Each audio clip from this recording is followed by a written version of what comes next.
Is that the side you were sitting on? Yeah, it was. Huh? Okay. All right.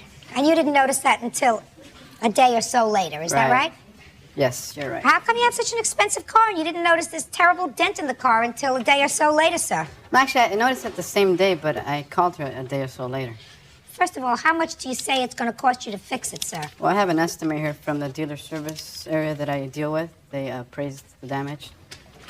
That's the amount that I'm suing for. $561? Yes. All right. And what's your position? Well, first of all, when we were taking the shots, he stood there and watched the whole shoot and said nothing. He was even suggesting different poses.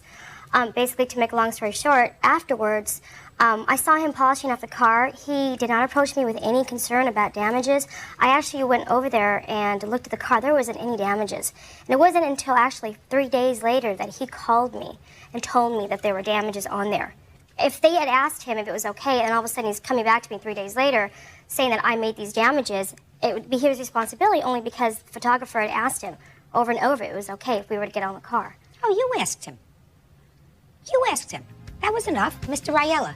Yes. You think that she should be responsible for all these damages Do to I your feel car? that I should be responsible? That she should be. Yes, I do. Well, you're wrong. You want to know why, sir? Yes, I do. If she had sat on your car without your permission, she would be totally responsible for the damage to your car. Right. You are supposed to be an intelligent man. If somebody asked me if they could sit on the hood of my car, and if I said sure, and if they damaged the hood of my car, whose fault would that be? Well, considering if I make a statement, Yeah. there's 2 models that sat on the car. Uh-huh. First of all, the other model did not dent the car, which Yeah, was maybe she was thinner. Which was what she asked me Just for. a second. Maybe she was thinner. Actually, she was very much thinner. Well, then, sir. Right, but look, I'm not. you use your eyes. Right. You look at one model who's thinner.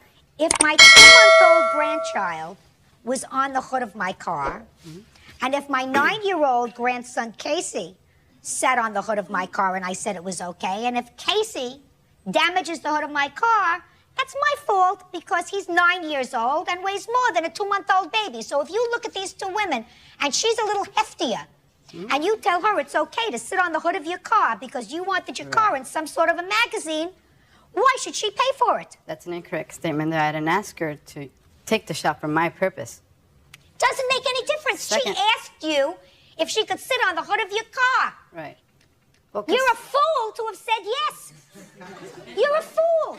Well, considering that I'm not a weight trainer and I'm not an expert in that field, I wouldn't be able to make a professional... I want to tell you something. I'm not a weight trainer, and I'm not an Exactly. expert in that Well, field, then and you I have- wouldn't let anybody sit on my car. You think that if this guy said to me, Judge, I want to take a picture on the hood of your car.